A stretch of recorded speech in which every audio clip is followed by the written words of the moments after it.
This is John Kohler with DiscountJuicers.com. Today I have another exciting episode for you. What we're going to do today is have an Omega Centrifugal Ejection Juicer Showdown. So what the showdown is going to do, this is going to explain to you the different model Omega Centrifugal Ejection style juicers and how they work and what their differences are, because sometimes there is some confusion. So first we're going to introduce the machines. We'll start over on this end. This is the Omega O2 juicer. Followed by the Omega 4000 juicer. And then we have the Omega bmj330, also known as the Mega Mouth juicer. So there is also a bmj390 that I'm not showing today. For all practical purposes, it works identically to the bmj330. It's identical except for the body on the 390 is actually a chrome metal versus the plastic on the bmj330. Also, the bmj390 is commercially approved for restaurant juice bar use, whereas this one is not. In any case, let's move on and explain the differences between the models. Number one, the price is different. So as you move up in the juicers, the price gets more. So at present time, the O2 is about half the price of the bmj330. So if price is important consideration to you, I would definitely say, and we're going to see in a minute, that the bmj330 doesn't make twice as much juice, although it costs twice as much more. So that's going to be really interesting. Another thing that's really interesting is the warranty links. So you get what you pay for, people. On the O2, there's a 5-year warranty, and actually that's fairly long. Many other juicers in this price range have a short 90-day warranty. Moving up to the Omega 4000 machine, there's a 15-year warranty. So that's 555. 15 years. That is absolutely the longest warranty in the juicing industry. You pay a little bit more for this machine, and you're guaranteed a juicer that's going to work for the next 15 years. And now that should have been on That's Incredible. Next is the bmj330. This has a 10-year warranty, so that's still very highly respectable. So the next way they differ is by the feed chute size. The feed chute is where you put the produce that's going to get juiced. Here is the feed chute size on the Omega 4000, and here's the feed chute size on the O2. Let's see if the 4000 is the same feed chute size as the O2. It is not. So the O2 has the smallest feed chute, followed by the 4000, so you can see the differences, and then followed by the bmj330. Now check this guy out. Wow, that's like double the space, or basically twice as big as the 4000. So what does that mean to you? That means less preparation and less cutting. Also, it means faster. I could maybe stick 1, maybe 2 smaller carrots inside here, and maybe the same with that, although it is a little bit smaller. But with this guy, I could probably stick maybe like 3, 4 nice-sized carrots and crank them through there so you can be done juicing fairly quickly.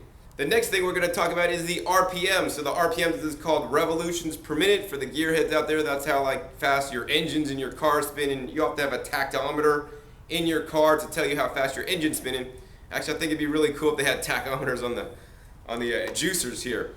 But nonetheless, the RPMs of the different juicers are preset at different speeds. Over here we have the O2 juicer that runs at 6,200 RPM. This one runs at 5,200 RPM.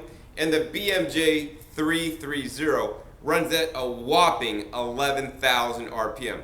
So basically, the faster the RPM, the louder the juicer is going to be. So this guy is actually about twice the speed of these two guys. So in a second, when I start juicing, you'll actually hear how loud each of the juicers are, and you're going to notice that the BMJ with 11,000 RPM, that probably sounds like an airplane taking off in your fridge. I think I went to somebody's house and they're wearing those earmuffs for when you shoot guns. They were wearing it when they were juicing. I just started cracking up. But that may be another criteria or another factor to you. Maybe you don't care how loud it is. Maybe you want to be done in and out quick. That's the machine. Maybe you don't have a lot of money. That's the machine. Well, what we're going to test today is we're going to juice 1 pound of organic carrots, baby carrots, pre-weighed, pre-measured out in each juicer, and we'll be able to share with you the exact yield so you'll see which juicer reigns supreme in this juice off. But before we start that juice off, I want to go into detail about the different parts The parts and the assembly and disassembly is also very important to let you guys know, because before you buy a juicer, you want to know, how hard is it to clean? Well, I can definitely say that all these machines here are about the same ease of cleaning. They're all about the same. They have about the same amount of parts. There are minor variations. So actually, let's start with the O2 first. Over on this side, all these machines have side latch arms. So you basically click these up. These latch arms go to the side, and you'll pull the machine apart. All of them have a top housing with a pusher, so obviously these will need to be cleaned. And then next on the O2, there's a little clutch nut. This little clutch nut is a little piece that holds the blade and basket assembly on, and it's very important not to lose this nut. Otherwise, you got to buy a new one. And the other thing that I've heard is that these guys have a tendency to drop down the garbage disposal and get turned on, in which case you'll have to buy a new one. So pay attention where you put this.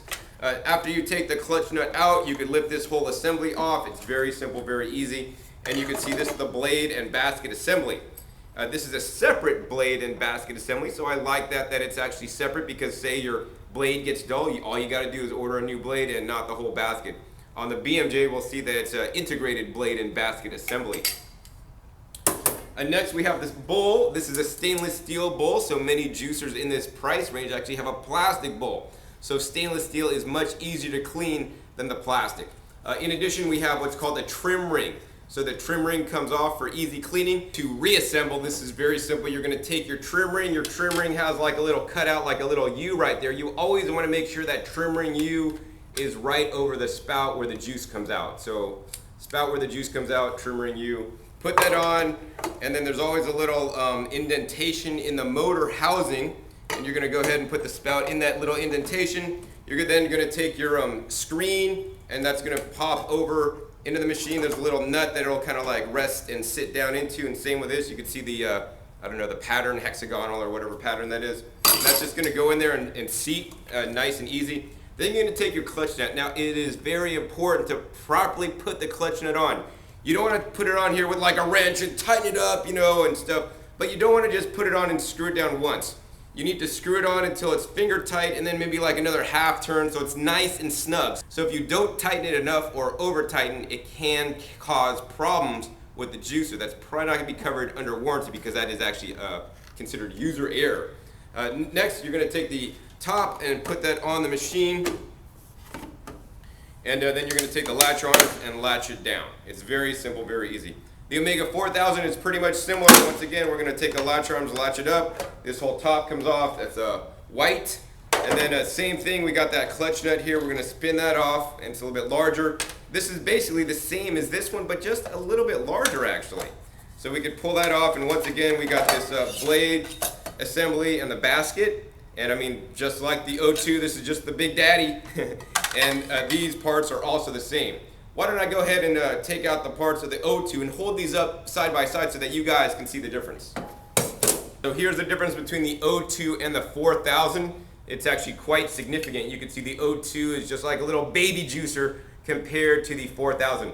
Now, if space is at a premium, and you live in an apartment in New York City, you don't have a lot of space, you might want to get the smallest juicer possible, because it's just going to take up less space, and we're going to see how it does in the yield test in just a little bit. The other thing I want to point out, the differences between these guys are actually the holes in the screen. So also, let me take this opportunity to explain how the centrifugal ejection juicers work. Now, centrifugal means spinning around, and ejection means things get ejected. Kind of like if you're in an airplane and you hit the eject button and they parachute out, right? That's kind of fun.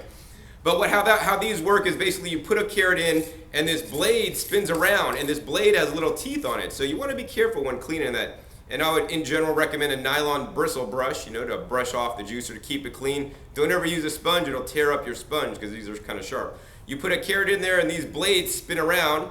And as the carrot goes in there, it shreds the carrot, much like you're shredding a carrot for your salad.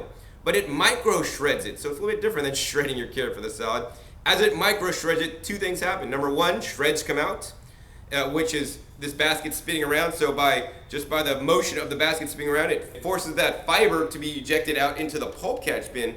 But the juice is flung through the screen and then goes into the catch cup. So because the Omega 4000 has a larger screen holes, that means you're going to get a little bit more pulp, but not much, because this is still a very small, fine mesh. So, nonetheless, these are going to both work really well. But next, I want to take apart the bmj330 machine. Once again, snap off the latch arms. I mean, all these machines are similar, just like that. We'll take out the pusher, nice large pusher, and this has a black top. So maybe one of the machines or the other one will match your kitchen better. Currently, I think these are available only in white, and this one is available in the chrome and the black top, or the silver and chrome and black top. Let's see here. So now once we take this off, this is a little bit different. This is a basket and blade assembly all in one. So if this blade should dull, you're gonna have to buy the whole thing over again. And here's the size comparison. The Omega 4000 basket assembly is just a little bit larger, not much larger, just a little bit larger. You could kind of see that right there. I think I got it lined up pretty close. And the hole sizes are approximately about the same on both these machines, and they're smaller on that O2 unit. Once again, the same thing on this machine. There's the trim ring and the stainless steel bowl here, which is really nice. So the stainless steel makes it really easy to clean. It's not apparent to you, but for me, I can see that this stainless steel has no edges, no lips, so it's really easy to get in there and clean once you're finished. Plus the juice pretty much just kind of like melts off the stainless steel. Next, we're going to go ahead and reassemble all the machines. I'll just reassemble one to show you. It's just like I did on the O2. You're going to take this, and where the juice comes out, there's always a little indentation on the body. You're going to make sure that's lined up. Next, very important, you're going to want to take the little cutout U there and line that up with the spout, where the spout comes out. That goes right in. And then on this machine, there is no clutch nut. So there's one less piece not to lose, so that's good. But what you need to do is on this is just put it in there, and then you're just gonna press this down, and it kind of seats into place. Then we're gonna take the top, very simple, very easy. And on this top, there's a little indentation, and that's gonna fit into the indentation here. Put that in there, and then you're just gonna snap both snaps. It's very simple and very easy to assemble all these machines. I'm gonna go ahead and quickly assemble the last two, and we'll be back at you to start that juice off. All right, so we got them all assembled. Before we get into the juice off, I want to show you the last component that is included with each and every juicer, and they're in the back here. This is actually called your pulp catch bin. Now the pulp catch bin is where the pulp is collected.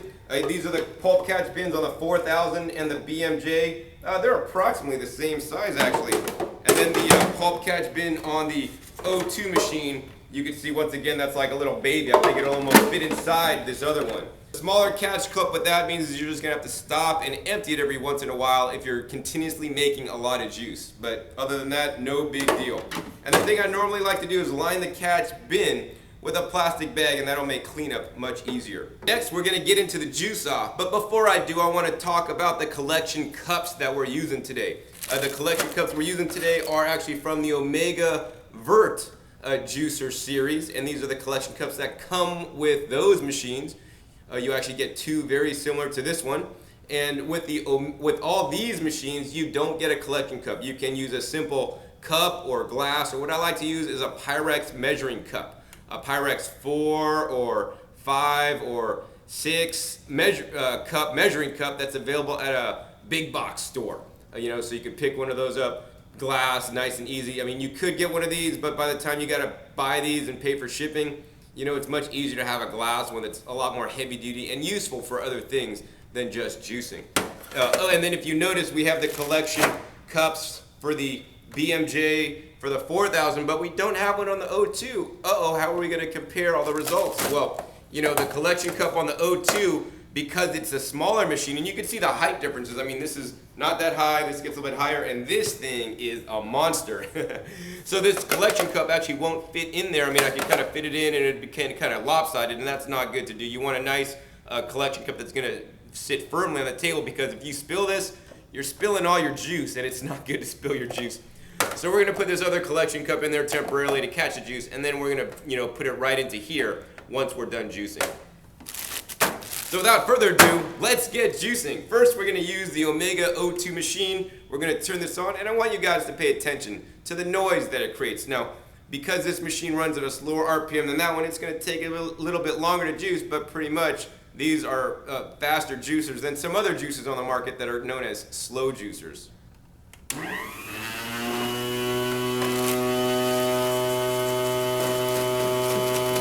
Alright, let's open up that bag and start feeding some carrots in. Just gonna put a few in at a time. Once you put them in there, you only ever want to use the pusher to push the carrots in the machine.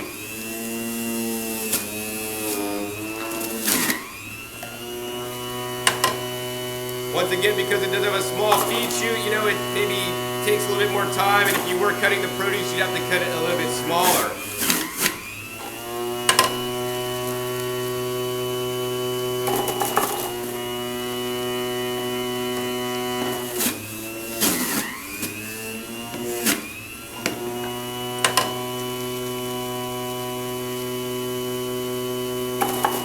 So these centrifugal ejection style machines work best when juicing hard vegetables. So what's a hard vegetable? Something like carrots or beets, maybe even something like celery, a little bit hard and fibrous. The centrifugal ejections, while they will juice leafy greens and things like parsley and dandelion and chard, you know, it's not the best for that. These machines are definitely excel at juicing the hard vegetables and actually will yield more than other style of juicers. But when you're juicing the greens and other things like that, this style machine actually yields less than other style juicers. So with every juicer, it has its pros and cons. And if you're looking to juice a lot of leafy greens, I would recommend that you maybe look towards a different style machine. On the other hand, if you want to juice carrots and apples, celery, and you know, a little bit of greens, well then these machines might be the machine for you. In addition, these style machines, the centrifugal ejection style machines, actually make a fairly pulp-free juice without any additional straining. So, you know, if you have to absolutely have a pulp-free juice, then once again, these might be your style machine. Well, here's the last carrot. That bag is empty. Let's go ahead and juice that up and move on to the next machine. Alright, so that's finished. We're going to go ahead and turn this one off. And once again, before opening or taking off the latches of any appliance, actually, you want to make sure and let it completely stop. So it comes slowly to a stop, and now it's stopped, and now if we were going to take it apart to clean, we could do that. And I showed you earlier when I took it apart, those are the parts you got to clean. It's very simple, very easy. Next, let's turn on the Omega 4000. You could hear how loud that one is. Has a nice, you know, hum, whirring sound. This feed chute's a little bit larger, so maybe I could put a few handfuls in. I am doing this in real time, so the actual time that you saw to take to juice in the O2 is the actual time it took. Oops. And that's spitting carrots out at me.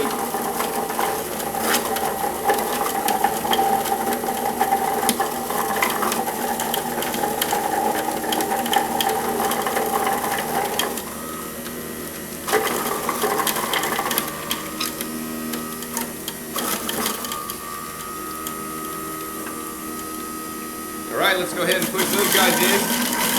The carrots in this machine, like, it's just grating them up a lot faster and a lot more efficiently than the O2. And even without even using the pusher, it's starting to grate the carrots up and juices coming out, so that's actually kind of nice. And you would want to use the pusher on this machine because, you know, the carrots will kick out on you like it was for me. Once we got a lot in there, we're going to just push them down and continue juicing. Alright, here's the last handful of carrots. As you can see, this machine was finished juicing probably a bit quicker than the O2, just because of the larger feed chute, and it accepts the carrots a lot more readily and a lot easier. Alright, that's how easy it is to juice the 1 pound of carrots in the Omega 4000 machine. Let's go ahead and turn this off, and the moment you've been waiting for, the Omega BMJ, actually I've been waiting for this moment too, because this is going to be the easiest machine to juice in. We're going to take our bag of carrots, turn this thing on, and whoa. Now this one is so powerful it'll actually jolt because it has some torque against it. So normally when you turn it on, what you want to do is you want to actually, you know, hold the juicer, hold the top of the machine with one hand, and then use your finger to turn it on so that it doesn't want to like have that initial torque. This is a very powerful motor and a very powerful machine. Let's go ahead and tear this bag open and just pour it down the massive feed chute of the Mega Mouth juicer.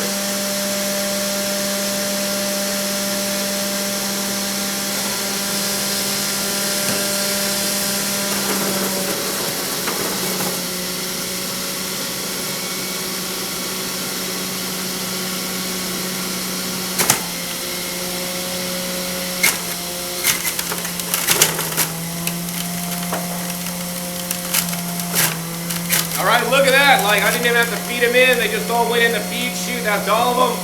And we push this in.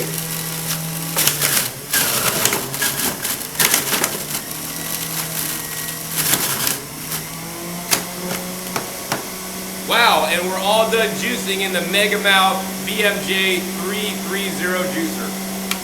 Let's go ahead and turn that off, and now we're going to get to check the results. First, what I'd always encourage you to do after using any of these centrifugal ejection style juicers is pick the machine up. And look at that, you're going to get some more juice out of the machine.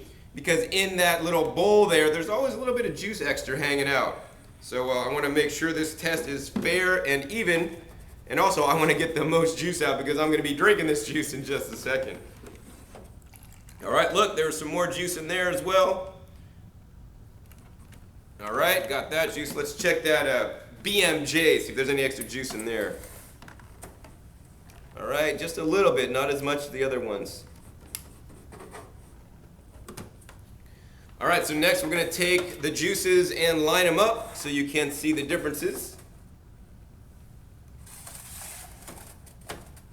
And we're going to take the O2 juice and pour it into the measuring cup.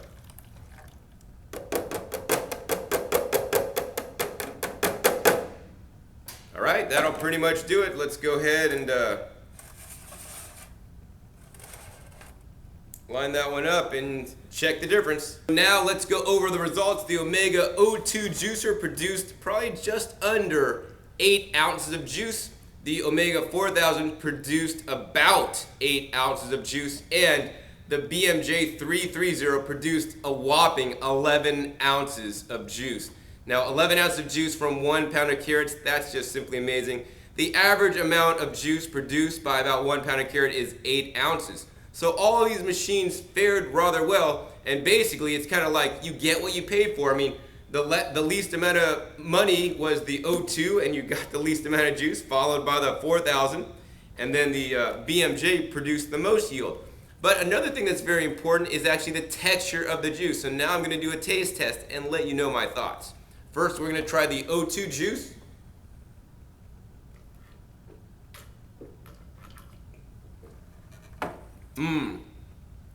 That's a nice, fine, like pulp-free juice in my opinion.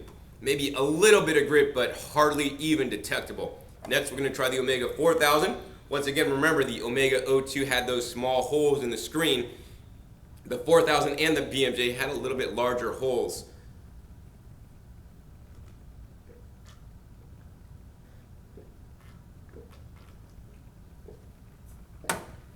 Now, I don't detect any significant major difference in the pulp than the O2, maybe just a little bit more pulp, but I really can't detect it. And it tastes great for me also. Next, the BMJ. And the other thing I want to point out too, and you might have noticed this a little bit earlier, is the amount of foam on each machine. In general, the amount of foam that is created is dependent on the RPM of the juicer, or how fast the juicer spins. So because this juicer spins twice as fast, about twice the air is being injected into the juice, and that creates the foam. Now, the foam's not a bad thing. You could stir up the foam in there, you could drink the foam, it's not going to hurt you. But it's not optimal. Generally, the faster the machine runs, the more the foam, and which means the higher the oxidation. Not to say that this juice is bad or no good. It's any juice you make fresh at home is far better than any canned, bottled, or processed juice that you would buy in the store. Even the Odwalas, they do basically some kind of ultra pasteurization. And when you're heating the juices and when juices are processed in factories, they got to do some things so that the bad bacteria will be killed off and it's not going to replicate, but that also actually hurts nutrition. So be confident that the juices you make at home with any of these machines are definitely going to be better than anything you could buy. So now we're going to try this one.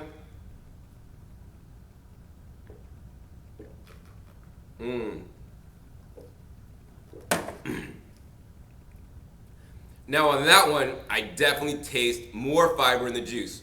So more fiber in the juice plus some extra air could account for some of the variation in the yield. I think it still definitely had more yield despite those two factors. So next we're gonna crown the winner. The winner of this juice off is, ding ding ding, the Omega BMJ 330. It easily outperformed the other two machines. So after watching this video, I hope you are more familiar with the Omega centrifugal ejection style machines and how they perform when juicing 1 pound of organic baby carrots. Finally, I want to encourage you to watch my other videos on YouTube. If you are thinking about purchasing a juicer, I have many videos that explain the different styles of juicers and which juicer may be best for you, whether they're one of these or another style. Once again, my name is John Kohler with DiscountJuicers.com. Be sure to visit DiscountJuicers.com/YouTube for special promotional offers for our YouTube visitors.